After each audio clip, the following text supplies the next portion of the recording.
Hola, aquí el Capitán Patapalabla. Hoy nos toca Apocalipsis. Llevamos unos días ya de encierro, hay algo en el aire, yo no paro de acordarme de historias apocalípticas, de fines del mundo, de humanidades acorraladas. Ayer nos vimos Battle Los Ángeles. Y bueno, pues supongo yo que entre unas cosas y otras me he acordado de uno de los libros que hemos publicado en la editorial y que hace tiempo que quería presentar. No he tenido la ocasión todavía de hacerlo con el autor. Es un libro del cual estoy particularmente orgulloso. Creo que es uno de los mejores libros que hemos publicado. Hemos publicado cosas muy buenas, hemos publicado cosas excelentes. Este para mí es uno de esos que, francamente, ya como lector, la primera vez que lo lees, te deja boquiabierto y luego además nos ha traído muchas alegrías viendo la acogida que ha tenido entre el público al que ha llegado. El público de Saco de Hueso siempre es modesto, pero de vez en cuando se da esa magia y hay gente que lo lee, que no conoces de nada y que deja comentarios por ahí por la web, nos llenan mucho de ánimo. Y en el caso de Dioses y Corderos es paradigmático. Bueno, estamos aquí en periodo pascual, así que igual la referencia bíblica resulta más accesible para algunos. Le dimos muchísimas vueltas al título, ha sido uno de los libros que más quebraderos de cabeza nos ha dado al respecto. Y al final nos quedamos con Dioses y Corderos, una de las propuestas del autor, Manuel Amaro Parrado, y que hace referencia a algunos elementos subyacentes dentro de la narrativa. Aquí veis la magnífica portada de David Vela.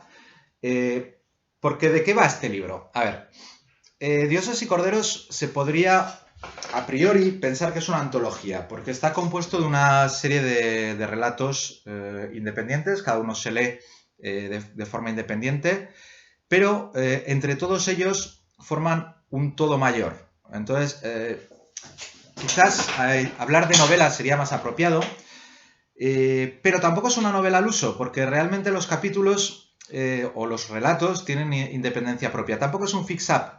No hay simplemente unos meros guiños entre unos relatos y otros, sino que aquí tenemos claro ese elemento que muchas veces los editores buscamos dentro de los recopilatorios de relatos, que es responder a esa pregunta mágica de ¿vale más el todo que las partes? Y en el caso de Dioses y Corderos, a pesar de que los relatos son ya de por sí excelentes, para mí la respuesta es clara. El todo vale mucho más que cada uno de los relatos separados, por un sencillo motivo. Entre todos ellos dan a la obra un significado mayor, un significado que el título aventura ya. No quiere decir que los relatos en sí no tengan ya un gran valor por sí mismos. De hecho, algunos de ellos, por ejemplo, Sujeto Darwin, fue adaptado a cortometraje. Quiere decir, tiene una entidad propia suficiente como para haber llamado la atención de otros artistas para ser adaptados a otros formatos, y en sí mismos tiene una entidad total y absoluta. De hecho, cuando empiezas a leer la obra, cuando lees los primeros relatos, tienes la impresión de que son relatos separados. Solo cuando tienes una perspectiva total del asunto te das cuenta de lo grandioso que es este proyecto y de lo osado que ha sido el autor a la hora de combinarlo. Curiosamente, este formato ambicioso no es obstáculo, no es óbice para que los lectores más jóvenes hayan disfrutado mucho con la obra también. Esta es una de las mayores alegrías que me he llevado. Yo en un principio, cuando lo publiqué, me dije esta va a ser una obra que va a gustar a lectores muy veteranos, a lectores que les gusta la sutilidad dentro de las tramas, dentro de la estructura, dentro de la narrativa, porque quizás es un poco ambicioso decirlo, pero tengo la impresión de que Manuel Amaro va más allá de lo que se considera habitual dentro de la narrativa, ¿no? Nos hemos habituado a que la narrativa tiene que ser simplemente eficaz, rápida, que enganche y ya está, ¿no? Y parece que con eso ya nos damos por satisfechos en muchos casos y así creas una atmósfera, bueno, pues genial. Y luego hay algunos bichos raros que trabajan también pues con la prosa en sí y a veces la estructura pues nos lo tomamos con resignación y decimos, bueno, hay unas recetas de Soto y Caballo Rey, vamos a seguirlas, no nos vamos a meter en berenjenales. Y precisamente una de las cosas que me sedujo en Dioses y Corderos, perdonad los reflejos aquí que está anocheciendo, eh, una de las cosas que me gustó muchísimo en Dioses y Corderos es precisamente el no haberse conformado con una narrativa lineal, con una narrativa estándar, con una narrativa que nos mantenga en nuestra zona de confort. Bien al contrario, ha buscado nuevos recursos narrativos para crear una narrativa más larga a partir de narrativas más cortas que están interconectadas entre sí. No dependen unas de otras, pero se enriquecen. Y esto es una cosa impresionante porque cuando terminas de leer la obra, tienes la impresión de que ha creado no solo un universo propio, no solo una historia grande, una historia muy bien construida, sino casi una mitología, ¿no? Me hacía gracia cuando leía las reseñas y salía los comentarios de algunos lectores que hablan de los Deleznes.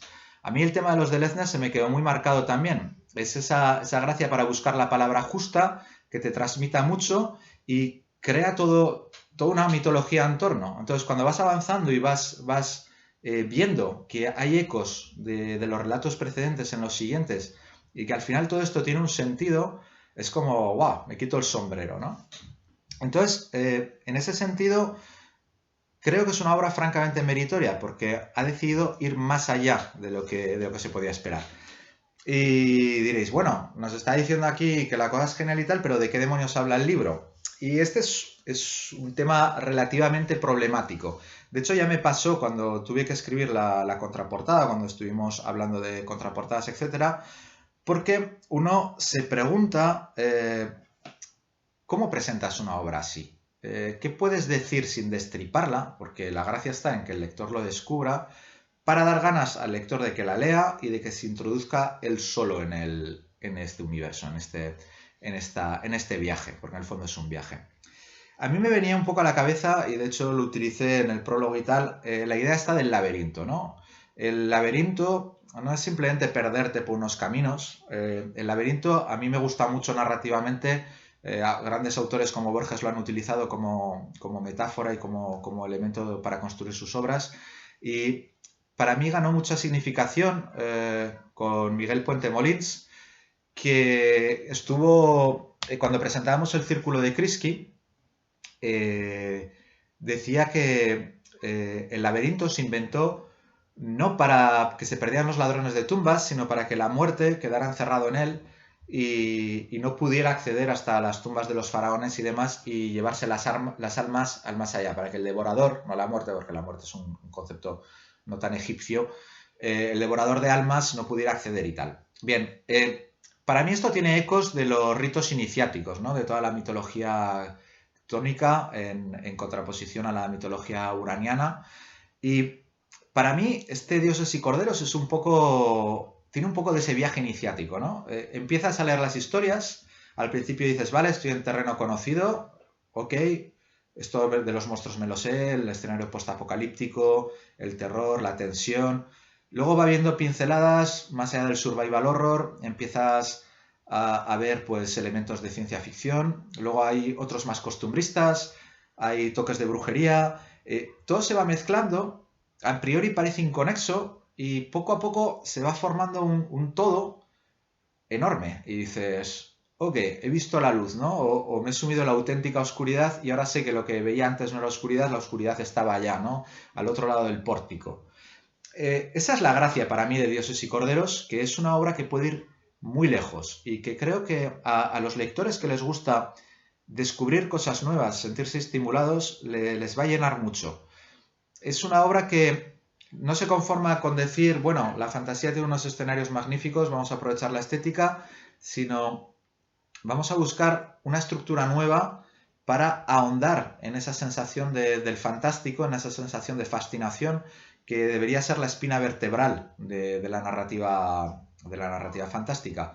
Porque después de todo, la fascinación es lo que nos llama. La fascinación no es solo lo que nos dicen que hay. También puede haber una fascinación en el modo en el que se cuenta y en el modo en el que nosotros descubrimos lo que hay, sin que nos lo pongan delante de las narices.